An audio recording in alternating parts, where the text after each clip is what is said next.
Bonjour et bienvenue, c'est le débrief à vif de la journée 14. Et oui, journée 14, match en retard face à l'AS Cannes et une grosse défaite du Sporting 3-0 au stade de Gouperdin où je me suis rendu sous une pluie battante. Et aujourd'hui, on débat et on débrief avec Manu et Jérôme sur cette rencontre. Donc messieurs, vous avez suivi ce match via vos écrans. Allez, on va commencer par Jérôme cette semaine. Ton avis sur la rencontre, est-ce que tu as pu voir? Alors, c'est toujours pareil. Il y a le contenu, il y a le résultat. Bon, pour le coup, là, tout est assez cohérent puisqu'on a pris une petite raclée, 3-0, et finalement, par rapport au contenu, on peut pas s'en étonner. On a senti une équipe de Cannes qui nous était largement supérieure dans l'ensemble. Donc finalement, c'est le genre de match où finalement, ça te laisse que peu de regrets. Et en même temps, pour beaucoup, en tout cas, je pense, de gens qui suivent le Sporting, ça scelle un peu quasiment une fin de saison. Alors, mathématiquement, loin de là, parce qu'on est à 7 points du leader et on a un match en retard. Donc, potentiellement, on est à 4 points du leader. On pourrait être. On pourrait. Mais malheureusement, c'est vrai que la tendance dans le contenu fait penser que sans un changement radical et miraculeux, ça va être compliqué d'inverser la tendance et de se rapprocher de l'ambition qu'on avait en début de saison. Donc sur la rencontre en elle-même, pour rentrer dans le détail, à part une première mi-temps que j'ai trouvé quand même cohérente dans l'ensemble et que j'ai retrouvé un semblant de bloc que j'avais regretté ces derniers matchs où je trouvais qu'on était un peu éparpillé sur le terrain, pas très cohérent. J'ai retrouvé un semblant de bloc, une équipe soudée, etc. Mais tout ce genre de remarques volent en éclats quant à la sensation qu'en deuxième mi-temps, dès que Cannes accélère et met un peu plus d'intensité dans les courses, dans les intentions de jeu, etc., t'es remis en difficulté et ta défense redevient fébrile, etc., comme d'habitude. Et finalement, voilà, il arrive ce qu'il arrive, 1, 2 et 3, quoi. Donc... et même gaffe, parce qu'il y a ce fameux but qui est signalé hors jeu où je suis pas convaincu, mais bon, pour le goal average négatif, on va dire. Ouais, on va dire ça, mais après 3 ou 4, j'ai envie de te dire, c'est pas très déterminant, mais c'est surtout cette tendance où depuis quelques matchs on sent qu'on régresse et malheureusement ça se confirme. On va pas dans le bon sens, quoi. Donc pas très optimiste pour la suite, un peu déçu par rapport aux attentes que j'avais avec l'arrivée de Momo, en qui je crois toujours, je tiens à le dire quand même. Je pense qu'un groupe, une équipe, ça se monte pas en une saison. Je pense qu'il faut du temps. Je pense que j'en aurais pas laissé un certain coach comme celui de l'année dernière en qui je ne croyais pas du tout. En Momo, j'y crois. Moi, je pense que c'est quelqu'un qui saura apprendre de ses erreurs et changer les choses si on lui laisse du temps. Après, c'est encore un peu tôt quand même pour faire une croix sur cette saison, mais quand on voit des équipes comme Cannes ou Le Puy qui commencent à carburer à plein régime, ça va être compliqué si on réagit pas très vite, s'il n'y a pas des choix très forts de se remettre dans le bon sens, quoi. Moi, sur cette rencontre, c'est le manque de révolte, voire de caractère. Voilà, merci, c'est exactement le terme que je cherchais, qui m'a choqué. Je te le disais, Jérôme, en off. Je regardais l'échauffement puisque je suis arrivé relativement tôt au stade de Coubertin, et en fait, le seul qui a vraiment pris la parole, qui a essayé de booster le groupe, c'était Farah Gomis, qui était sur le bord du terrain. En tenue civile, voilà. Donc après, j'ai pas vu quelqu'un prendre le leadership dans la prise de parole, dans la motivation. Je sais pas. Moi, il y a un truc qui m'interpelle par rapport à ça. Et puis pour revenir sur ce que tu disais un petit peu plus tôt, je voulais revenir sur le premier but de Cannes, où certes Abbas qui fait un gros travail dans la surface, et tu as Diatta et c'est Abdou, me semble-t-il, qui sont en marquage sur lui, qui peuvent pas faire grand-chose dans la mesure où s'il l'accroche, il y a penalty. Mais c'est aussi la défense centrale sur ce fameux but où en fait le gars, il a le temps de se retourner, de frapper instantanément, ça colle pas au marquage. Enfin voilà. Moi, mon sentiment par rapport à cette rencontre, c'est que il a manqué un petit peu de tout au Sporting, et c'est peut-être ce qui fait que cette équipe ne jouera pas la montée cette saison, quoi que peuvent en dire les coachs, des membres du staff ou les joueurs. C'est bien d'y croire, mais on voit qu'il manque de petites choses pour être au niveau, et Cannes nous l'a bien montré, parce que sur la première mi-temps, c'est vrai que Toulon fait peu ou prou un match correct, et que Cannes ne se procure pas de vraies grosses occasions. On est à peu près au niveau, mais bon, après en seconde mi-temps, tu vois que petit à petit ça lâche, et je pense que mentalement il y a un souci. Parce que, ok, tu prends un but à la 26e minute, il reste un quart d'heure, mais il n'y a pas réellement de réaction. Et puis, en seconde, voilà, moi, je me suis dit, super, la mi-temps aura servi à se faire remonter les bretelles. Bon, il y a peut-être un semblant d'illusion sur les 5-10 premières minutes, mais rapidement, tu encaisses un second but, et là, après, c'est la foire à la merguez pour Cannes. Manu, je te laisse la parole. Ah ouais, bah écoutez, vous avez dit pas mal de choses que je voulais dire, mais moi ce que je rajouterais, c'est que je suis quand même très inquiet pour la suite. Je suis très inquiet pour la suite parce que déjà, moi je l'ai laissé entendre, je vais le dire plus explicitement aujourd'hui. Momo a fait son recrutement. C'est quoi les satisfactions du recrutement cette année? Combien il y a de joueurs qu'on peut dire que c'est un bon recrutement? Moi, j'en vois 1,5. Après, il faut m'expliquer lesquels. Ouais. Je suis d'accord. Je vois la satisfaction Lodé, qui était pas en plus, prévu pour être titulaire, ouais, tout à fait. Ouais. Je vois une demi-satisfaction parce que je suis pas non plus, mais on va dire ça. Plutôt pas mal de Diatta. Et après Ah ouais, non mais tout à fait. Moi j'ai l'impression, c'est ça qui m'inquiète, c'est que Momo, c'est bien, il prend ses joueurs. Oui, mais ces joueurs, ils sont à la rue tous. Je vais pas reparler de Viala, moi, Viala hier, ça me sort des yeux. Je vais pas reparler de Dilo. Moi, je pense qu'il y avait match avec Dilo et Carlin. On l'avait dit en début d'année. On en a mis un à la poubelle, direct.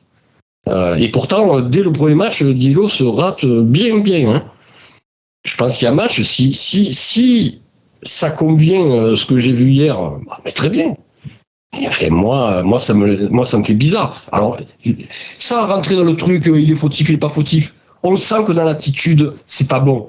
Il rassure pas, il reste collé à sa ligne, il est timide, il est pas vaillant. Il est à l'image de l'équipe. L'équipe, tu l'as dit, elle manque de caractère.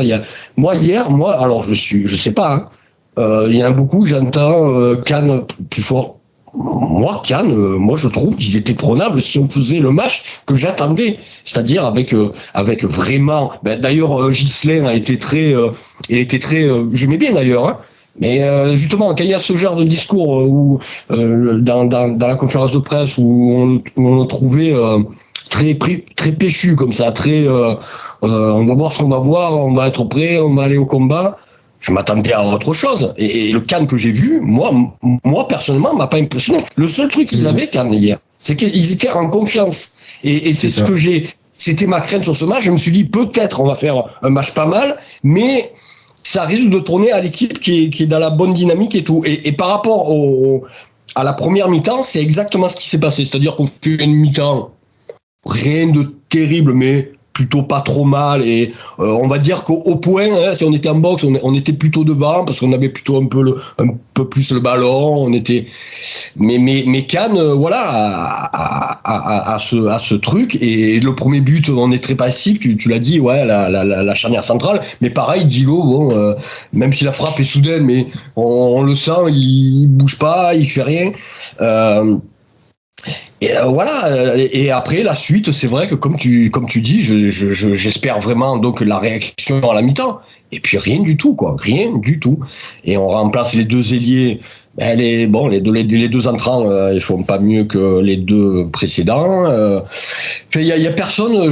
Partout où on regarde, il y a personne qui donne un peu réellement satisfaction. Il y a la bonne surprise, j'ai envie de dire, de la recrue qui, je trouve, rend une copie assez correcte. Mais évidemment, il n'est pas à un poste où lui, c'est derrière, c'est un latéral. Bon. Il n'est pas un poste décisif, il a fait, je trouve, plutôt son match, et voilà.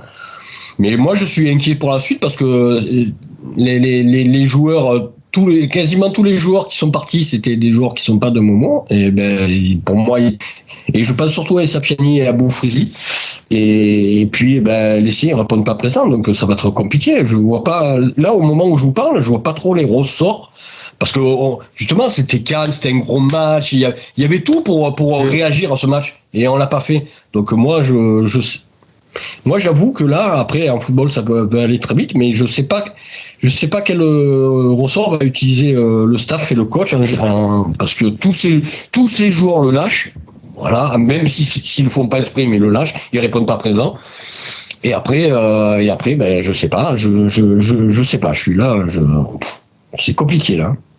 Moi, je sais que j'ai discuté avec des observateurs. Il y avait de futurs adversaires du Sporting qui étaient présents forcément, et du Sporting et de Cannes d'ailleurs, qui étaient présents au match. Et j'ai discuté avec eux et beaucoup, c'est ce que je disais à Jérôme plus tôt, beaucoup se sont étonnés du visage de Sporting qui ne ressemble pas à ce à quoi ils s'attendaient et surtout à ce à quoi ils ont été habitués en qualité d'adversaire. Sporting sans grande réaction, sans véritable caractère, alors que au contraire c'était peut-être un match en retard. On savait potentiellement mathématiquement où on pouvait se situer en cas de prise de points. Et malgré ça, je sais pas, une belle pelouse, un stade sympa avec une belle et bonne ambiance. D'ailleurs, un salut particulier aux supporters cannois qui étaient d'un côté de la tribune, les Toulonnais de l'autre, et qui ont chanté des Allez Toulon, qui ont chanté des Joy d'émission et tutti quanti en solidarité. Mais l'ambiance était vraiment super. Enfin, vraiment, il y avait une bonne ambiance. Bref, de quoi avoir un bon match de football. Et malgré ça, je vous dis, tout le monde. J'ai discuté avec des observateurs, des coachs, etc. Et beaucoup ne reconnaissent pas le Sporting et se posent beaucoup de questions. Nous on s'en pose encore plus parce qu'on est concernés et eux ils sont finalement peut-être se frotter les mains, mais moi je suis, je vous dis, vraiment très inquiet et je vois pas trop parce que il y a pas beaucoup de ressorts pour au milieu, on l'a dit, au milieu on est limité en nombre, en attaque, jouer le Sporting aujourd'hui c'est d'une facilité déconcertante, vous verrouillez Diallo, c'est ça. Bon, vous rendez l'équipe totalement amorphe, et Diallo il est souvent très bien pris, on le voit sur les ballons aériens là, il est le mec au marquage, il lâche pas dans tous les matchs, et ça s'accentue, ça s'accentue depuis quelques matchs là. Je trouve que le pauvre là, il est vraiment pris. Et quand vous le verrouillez, ce joueur, c'est fini. Toulon, c'est bidon. Moi, ce qui me rend fou, c'est que ça tire pas au but, quoi. Enfin, c'est un truc de malade. Je suis en train de. Il y a la belle frappe pour le coup de Rivière qui passe un peu juste au-dessus. Bon. Ouais, c'est ça, mais c'est pas. Non, moi, je pense surtout à une action. Elle est dans le résumé du match de la seconde mi-temps que j'ai mis en ligne hier soir. C'est une action qui implique Khaled et je sais plus qui c'est qui est sur le côté. Ouais. Et en fait, Abdel, qui est un mec que j'adore, humainement c'est un super mec, mais putain, à un moment donné, il faut frapper. Il faut spontanéité. C'est ça. Et peut-être que c'est justement ce qui illustre le mieux le manque de confiance et de caractère de cette équipe. C'est-à-dire que quand elle a l'occasion de frapper, non, on va essayer de décaler encore le ballon. Il n'y a pas de prise d'initiative en vrai. C'est vraiment ce que moi, c'est le sentiment que j'ai après cette rencontre hier soir. Moi j'ai l'interview de Momo Sadani juste après le match, il parle de manque de conviction, de détermination, de conviction offensive. Oui, c'est clair que ça manque de mouvement, ça manque d'intensité aussi dans les appels. Je trouve que quand t'as un appel, c'est en courant mais vite fait, tu vois. Moi ce qui me sidérait par rapport à Cannes, c'est vraiment cette différence d'intensité dans tout ce qu'on faisait. Eux quand il y avait un appel, le mec il partait comme une flèche, qui traite hors jeu, c'est pas grave, tu vois, mais au moins c'est un appel tranchant quoi, comme on est censé faire dans le ballon. Nous c'est toujours très tendre, très mou, quoi. Je sais pas. Puis par contre, par rapport à Diallo, bon après c'est vrai que c'est quand même notre seule arme offensive, on va pas se mentir, hein, vu l'apport offensif de nos différents joueurs, notamment en deux côtés, via la Diarra hier que moi j'ai trouvé moyen. À savoir que dans Var Matin, Dilo est classé meilleur joueur de notre côté. Ouais, j'ai vu ça, ouais. J'ai vu le palmarès. Après, il a fait des arrêts, mais forcément, on a tellement subi. Dilo, j'ai compris Diallo. Ouais. Non, Dilo. Mais alors, moi, il faut qu'on m'explique. Quel arrêt déterminant il fait? Non, mais il fait quelques arrêts. Ils sont jamais déterminants, Manu. Quand tu perds 3-0, aucun arrêt est déterminant. Non, mais quand je dis déterminant, je parle de difficile. C'est des arrêts. Oui, je vois ce que tu veux dire. Il les aurait pas fait. C'était un U14. Non, il faut arrêter. Quel arrêt il va me chercher où vraiment on dit oh putain là il nous a sauvé la baraque. Dites-moi, moi je suis curieux moi. Hein. Non mais bon, là ça m'énerve parce que je sais pas, on voit pas les mêmes choses, mais c'est un peu le propre du football. Mais là quand même faut juste m'expliquer quoi. Hier tout ce qui a été compliqué il a pas arrêté et puis le simple il a arrêté, mais il une fois encore. Si on fait le compte, après je te relaisse la parole, du coup je t'ai coupé. Et si on fait un compte objectif de la saison de Dilo, il n'y a aucun point de ramené par Dilo. Il n'y a que des points perdus, mais il n'est pas en positif. C'est un gardien, il a ramené aucun point pour le moment, et on me met Terninck à la poubelle. Alors moi je t'explique, moi dans mon humble avis personnellement, au vu de mon avis personnel entre les deux gardiens, moi si je devais faire un choix j'aurais pris Dilo aussi. Ensuite en termes de déterminant, etc. Je suis d'accord avec toi, il a pas non plus rapporté des points, c'est probable. Après dans l'état actuel de l'équipe, honnêtement pointer Dilo plus qu'un autre joueur c'est compliqué. Aujourd'hui on est à la ramasse collectivement cette équipe. Moi je trouve, tu vois, tu parlais du recrutement de Momo, je te suis pas. Moi je trouve que cette équipe, toujours pareil, je l'ai déjà dit 100 fois. En termes d'individualité, pour moi, elle est largement à la hauteur. Elle vaut largement l'équipe de Cannes. Moi, ce que je vois surtout, c'est cette incapacité de Sadani cette année de bien faire jouer son équipe, de gommer ce qui va pas, parce qu'en effet, on a pointé plein de choses diverses et variées. Ça va pas à plein de niveaux, mais de match en match, malheureusement, tu vois que rien ne change. Et c'est plus ce côté-là. Moi, en termes, je te dis, à titre individuel, chaque joueur, moi, je vois s'il va sur le côté. Tu sens que c'est un bon joueur de ballon. La plupart des joueurs qu'on a, tu sens que c'est des bons joueurs de ballon. Mais ce qu'on voyait en début de saison, c'est-à-dire c'est de manière où ils arrivaient à combiner de temps en temps, etc. Là, maintenant, depuis quelques matchs, et beaucoup de matchs, même je le vois plus du tout. Et est-ce que c'est assimilé à une perte de confiance? Est-ce que c'est lié à une perte de confiance ou quoi que ce soit? C'est probable.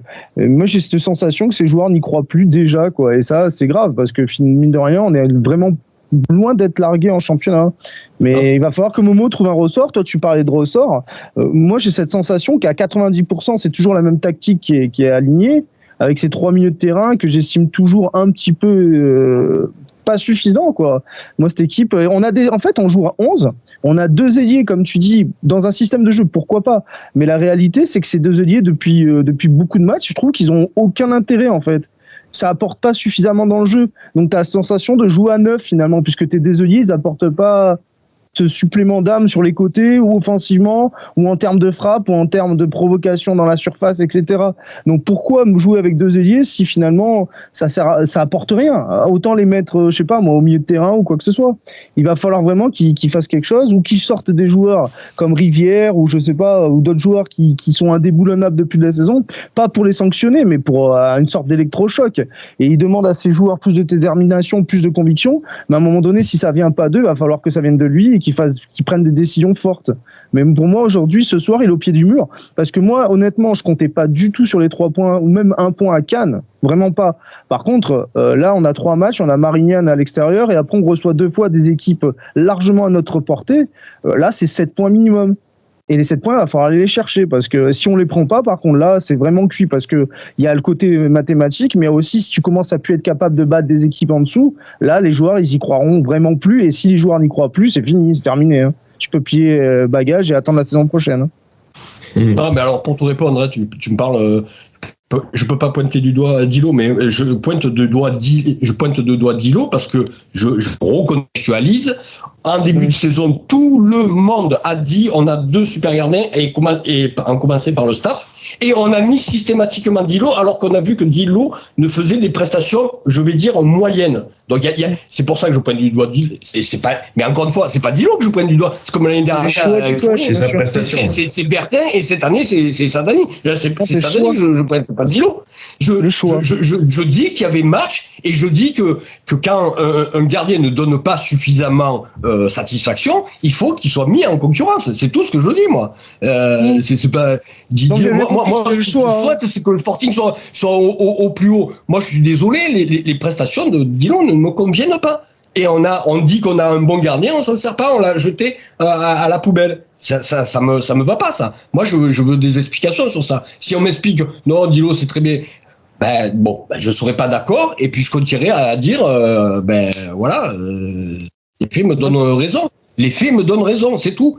Après, pour le reste, tu dis, les joueurs, peut-être je peux te rejoindre sur le potentiel, mais c'est pas ce qu'on voit. Donc finalement, c'est un discours que je n'entends pas, ça. Oui, on devrait regarder Cannes les yeux dans les yeux, mais le fait est, c'est qu'on les regarde, ils sont voilà, tu vois, tout en haut comme ça. J'ai l'impression qu'on est sans leur manquer de respect, mais qu'on est Anglais ou Saint-Priest. Saint-Priest qui a gagné à Cannes d'ailleurs. Mais bon, c'est vrai que c'était une autre époque, là pareil. C'était le Cannes qui était beau à prendre, etc.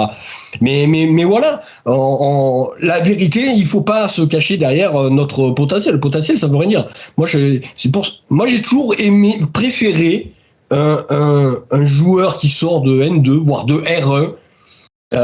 Il y a tellement d'exemples qui sont, on va pas les citer, et qui a fait, parce que encore une fois, ce qui compte, c'est la faim, la détermination. Ça, c'est le truc numéro 1. Si le mec c'est un mort de faim, ça veut dire qu'il va mettre les ingrédients à l'entraînement, ça veut dire qu'il va mettre les ingrédients en match, il est mort de faim. Ça voudra pas dire qu'il soit nécessairement moins bon, mais ça veut dire qu'au moins on pourra rien lui reprocher parce qu'il donnera tout, et c'est ce qu'on a envie. Et là, c'est tout ce qu'on voit. On voit pas des mecs. Et c'est d'autant plus. Moi, ce qui me dérange, c'est que voilà, quand il y a des discours et que après dans les faits, c'est totalement opposé. Il y avait le discours de Ghislain qui était très péchu là. Et puis on va y aller pour un combat. Vous allez voir, ça va être autre chose. Cannes, il va falloir qu'il pense pas à la coupe, il va falloir qu'il pense à nous, etc. Et à la fin, ça fait pchit. Ça, c'est tout ce que j'ai horreur, les effets d'annonce et qui sont pas suivis des faits. Et s'ils n'arrivent pas à mener leurs troupes, c'est pour ça que ça va être compliqué. C'est pour ça que voilà, on va pas le répéter, mais la Coupe de France, c'était grosse erreur. Là, pour moi, c'est du staff. Il faut envoyer les garçons à la guerre. Et vous les avez choisis. Et si vous ne rendez pas l'ascenseur, je sais pas, il y a un souci. C'est ça qui est. Moi, le vrai truc qui m'embête là-dedans, c'est que si c'était comme des fois un entraîneur se retrouve à prendre un groupe qu'il n'a pas vraiment choisi et qu'on peut dire, on pourrait expliquer que les joueurs le lâchent. Ça serait une chose, mais là, c'est tous des joueurs choisis par le coach. Et moi, j'ai l'impression qu'il le lâche d'une manière ou d'une autre, que ce soit exprès ou pas exprès. En tout cas, manifestement, il y a un discours qui passe pas, il y a quelque chose qui va pas. On est catastrophique. Donc, par rapport à ça, moi, je suis très inquiet. Je me dis, mais comment tu fais pour si tes propres joueurs te lâchent, comment on fait? Je sais pas. Et puis, encore une fois, dans un match où il y avait tout pour réagir, moi, ce genre de match, c'est facile de réagir. Hein. C'est une grosse équipe.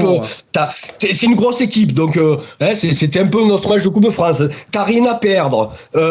Tu es un peu et puis rien. Donc, moi, Et là, voilà, quand tu vas aller à Anglette, là, ça va être un combat. Là, oui, eux, ça va être un combat. On va voir si t'as des couilles. Là, Saint-Priest, pareil. Et encore que c'est une équipe qui joue. Moi, j'aime bien d'ailleurs un Napolitano. Non, ben voilà, là on va voir. Mais arrêtez avec vos discours de merde. Moi, c'est vraiment des discours de merde. Car après, 3 jours après, tu vois ce qu'on a vu hier. Moi, c'est. Manu, tu parles des discours, entre autres celui de Ghislain, puisque on a tous vu la conférence de presse. Tu parles de joueurs qui lâcheraient Momo, alors consciemment pas. Hein, là n'est pas le propos, mais il y a aussi le discours de Claude qu'on a tous vu suite au match face à Jura Sud en public et relayé sur les réseaux sociaux par un partenaire. Voilà quoi. On peut s'interroger. Est-ce que Claude pourrait en fonction de ce que disait tout à l'heure Jérôme, à savoir qu'il y a 3 matchs qui semblent être à notre portée, en fonction du nombre de points au terme de ces 3 matchs, est-ce que Momo ne serait-il pas sur la sellette ? Après, honnêtement, l'intervention de Claude Joy qu'on a vue, je sais pas si elle était censée être publiée sur les réseaux sociaux, etc. Mais le gars, il a clairement montré du doigt son coach. Bon, après, honnêtement, en termes de réalité, je peux l'entendre, la responsabilité du coach, de toute façon, est toujours engagée. Mais quand ça vient d'au-dessus, je trouve que ça dédouane vachement les joueurs. Et je trouve que c'est pas un très bon discours. En gros, tes joueurs, tu peux te dire, bon, bah, de toute façon, on s'en fout, on a le pare-fou au-dessus. Si le garde-fou au-dessus, si le mec, s'il y a un souci, c'est lui qui sautera de toute façon.